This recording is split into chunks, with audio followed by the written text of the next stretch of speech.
தமிழாரம் தொலைக்காட்சியின் பிரதான செய்திகள். முதலில் தலைப்புச் செய்திகள். திருகோணமலை புத்தர் சிலை விவகாரம், பிக்குகள் உள்ளிட்ட 10 பேரின் விளக்கமறியல் நீடிப்பு. யாழ் செம்மணி மனித புதைகுழி, நீதிமன்றத்தின் உத்தரவு. ஹரணி அமரசூரியவிற்கு எதிரான நம்பிக்கையில்லா பிரேரணை, அரசாங்கத்தின் அறிவிப்பு. காதலியை நண்பர்களுக்கு விருந்தாக்கிய காதலன், சீரழிந்த 11ஆம் வகுப்பு மாணவி, திடுக்கிடும் தகவல். கிரீன்லாந்தை கைப்பற்ற துடிக்கும் ட்ரம்ப், படை அனுப்ப தயாராகும் கனடா. தொடர்பான விரிவான செய்திகள். திருகோணமலை கடற்கரை பகுதியில் அனுமதியின்றி புத்தர் சிலை ஒன்றை நிறுவ முயன்ற குற்றச்சாட்டில் கைது செய்யப்பட்ட பலாங்குடி கசப்ப தேரர் உள்ளிட்ட 10 பேரை எதிர்வரும் 28ஆம் தேதி வரை விளக்கமறியலில் வைக்க நீதிமன்றம் உத்தரவிட்டுள்ளது. குறித்த சந்தேக நபர்கள் அனைவரும் நேற்று திருகோணமலை நீதவான் நீதிமன்றத்தில் முன்னிலைப்படுத்தப்பட்ட போதே இந்த உத்தரவு பிறப்பிக்கப்பட்டது. இவர்களில் 4 பௌத்த பிக்குமாரும் பொதுமக்கள் 6 அடங்குவதாக தெரிவிக்கப்பட்டுள்ளது. முன்னதாக 2025ஆம் ஆண்டு நவம்பர் 16ஆம் தேதியன்று முறையான அனுமதியின்றி கடற்கரை பாதுகாப்பு வலயத்திற்குள் புத்தர் சிலை நிறுவப்பட்டது. இந்த நிலையில் கடற்கரை பாதுகாப்பு திணைக்களம் வழங்கிய முறைப்பாட்டின் அடிப்படையில் காவல்துறை சிலையை அகற்ற முயன்றபோது அங்கு பதற்றமான சூழல் உருவானது. தேரர்களும் பிரதேச மக்களும் இதற்கு கடும் எதிர்ப்பு தெரிவித்தனர். இதனையடுத்து சட்டவிரோத கட்டுமானம் மற்றும் அரசு அதிகாரிகளின் கடமைக்கு இடையூறு விளைவித்தமை போன்ற காரணிகளின் கீழ் அவர்கள் மீது இந்த வழக்கு தாக்கல் செய்யப்பட்டுள்ளது.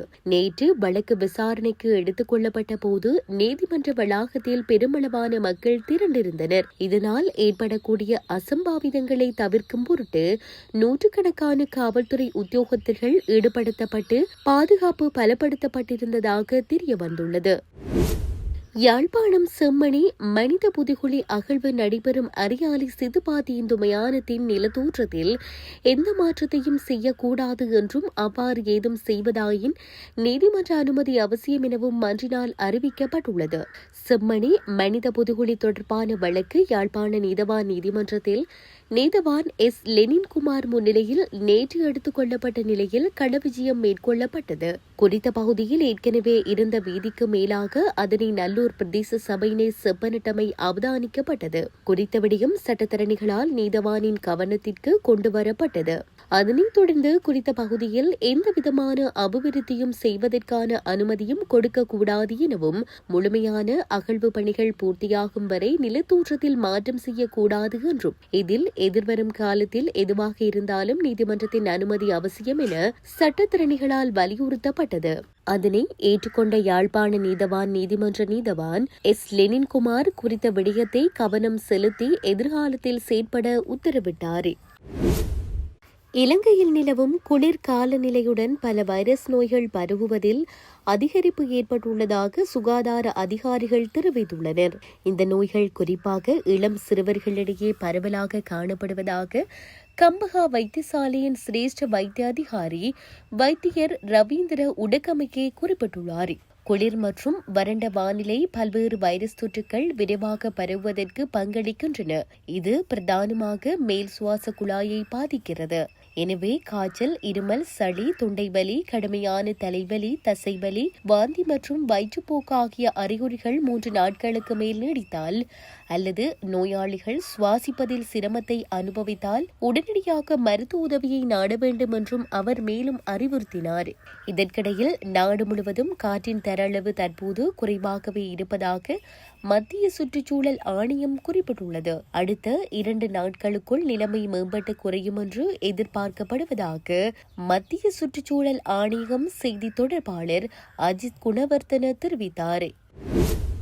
பிரதமரும் கல்வி அமைச்சருமான ஹரணி அமரசூரியவிற்கு எதிராக எதிர்க்கட்சி கொண்டுவரவுள்ள நம்பிக்கையில்லா பிரேரணையை எதிர்வரும் 22 மற்றும் 23 ஆகிய 2 நாட்களில் விவாதத்திற்கு எடுத்துக்கொள்ள ஆளும் கட்சி தயாராக உள்ளதாக அமைச்சர் வைத்தியர் நலிந்த ஜெயதிச தெரிவித்தார். பாராளுமன்றத்தில் கருத்து தெரிவிக்கும் போதே அமைச்சர் வைத்தியர் நலிந்த ஜெயதிச இதனை குறிப்பிட்டார்.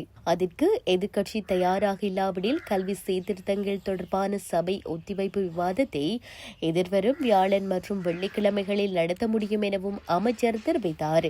இது தொடர்பில் கருத்து தெரிவித்த எதிர்க்கட்சித் தலைவர் சஜித் பிரேமதாஸ், நம்பிக்கையில்லா பிரேரணை தொடர்பான விவாதம் பற்றிய தீர்மானத்தை மேற்கொள்ள வேண்டியது ஆளும் கட்சி அல்ல எனவும் அது எதிர்க்கட்சியே எனவும் கூறினார். எனவே அரசாங்கம் கூறுவதற்கமைய அதனை விவாதத்திற்கு எடுத்துக்கொள்ள எதிர்க்கட்சி தயாரில்லை எனவும் சஜித் பிரேமதாஸ் குறிப்பிட்டுள்ளார். கினிகத்தேன பகுதியில் அமைந்துள்ள பிரதான பாடசாலையொன்றில் 11ஆம் வகுப்பில் கல்வி பயிலும் பாடசாலை மாணவி ஒருவரை பல தடவைகள் பாலியல் துஷ்பிரயோகத்திற்கு உட்படுத்தியதாக குற்றம் சாட்டப்பட்ட 3 இளைஞர்கள் கைது செய்யப்பட்டு விளக்கமறியலில் வைக்கப்பட்டுள்ளனர். பாதிக்கப்பட்ட மாணவி கினிகத்தேன கோணவல பகுதியை சேர்ந்த இளைஞருவருடன் காதல் தொடர்பில் இருந்துள்ளார். காதலனை சந்திக்க சென்ற சந்தர்ப்பங்களில் அவர் தனது நண்பரின் வீட்டிற்கு அழைத்து சென்றதாகவும் அங்கு காதலனும் அவரது நண்பனும் இணைந்து தன்னை பாலியல் துஷ்பிரயோகம் செய்ததாகவும் போலீஸ் நிலையத்தில் வாக்குமூலம் வழங்கியுள்ளார். இந்த மாணவி தனது பாட்டியின் பாதுகாப்பில் வசித்து வருவதாகவும் கடந்த 17ஆம் தேதி காலை வீட்டை விட்டு வெளியேறி இரவு தாமதமாக வீடு திரும்பியதை தொடர்ந்து சந்தேகமடைந்த பாட்டி கினிகத்தேன போலீஸ் நிலையத்தில் முறைப்பாடு செய்ததாகவும் தெரிவிக்கப்படுகிறது. முறைப்பாட்டின் அடிப்படையில் மேற்கொள்ளப்பட்ட விசாரணைகளில் மாணவி பல தடவைகள் பாலியல் துஷ்பிரயோகத்திற்கு உள்ளானது உறுதிப்படுத்தப்பட்டதாக போலீசார் தெரிவித்துள்ளனர். தொடர்ந்து மேலதிக வைத்திய பரிசோதனைக்காக மாணவி நாவலப்பிட்டிய மாவட்ட பொது வைத்தியசாலையின் சட்ட வைத்திய அதிகாரியிடம் அனுப்பி வைக்கப்பட்டுள்ளார். சம்பவம் தொடர்பில் கைது செய்யப்பட்ட 3 சந்தேக நபர்களும் 16, 17 வயதிற்கிடைப்பட்டவர்கள் எனவும் அவர்கள் 19ஆம் தேதி ஹட்டன் நீதவான் நீதிமன்றத்தில் முன்னிலைப்படுத்தப்பட்டதை அடுத்து 2026 பிப்ரவரி 2ஆம் தேதி வரை விளக்கமறியலில் வைக்க ஹட்டன் மாவட்ட நீதவான் நீதிமன்றத்தின் நீதவான் பீட்டர் போல் உத்தரவிட்டுள்ளார். நேட்டோ ராணுவ பயிற்சிகளில் பங்கேற்க கிரீன்லாந்திற்கு சிறிய துருப்புக்களை அனுப்ப கனடா பரிசீலித்து வருவதாக தகவல் வெளியாகியுள்ளது. ராணுவ அதிகாரிகள் இந்த நடவடிக்கைக்கான திட்டங்களை அரசாங்கத்திடம் சமர்ப்பித்துள்ளதாகவும் பிரதமர் மார்ஹானியின் முடிவுக்காக காத்திருப்பதாகவும் கூறப்படுகிறது. கிரீன்லாந்தை கைப்பற்றும் தனது முன்மொழிவிற்கு எதிர்ப்பு தெரிவித்த 8 கூட்டணி நாடுகள் மீது புதிய வரிகளை விதிப்பதாக ஜனாதிபதி டொனால்ட் ட்ரம்ப் மிரட்டல் விடுத்துள்ளார். எந்தவொரு மிரட்டலுக்கும் நாங்கள் பணிய மாட்டோம் என பிரான்ஸ் தெரிவித்துள்ளது. Denmark, Norway, Sweden, France, Germany, பிரித்தானியா, நெதர்லாந்து மற்றும் பின்லாந்து ஆகிய நாடுகளிலிருந்து வரும் பொருட்களுக்கு பிப்ரவரி 1 முதல் 10% சுங்க வரி விதிக்கப்படும் என்றும் பின்னர் அது 25% வரை உயர்த்தப்படலாம் என்றும் ட்ரம்ப் அறிவித்ததை அடுத்து ஐரோப்பிய தலைவர்களின் இந்த கருத்துக்கள் வெளியாகியுள்ளன. இத்துடன் செய்திகள் யாவும் நிறைவு பெறுகின்றன. மேலதிக செய்திகளை அறிந்து கொள்வதற்கு www.tamilaram.com எனும் இணையதளத்தை பார்வையிடுங்கள்.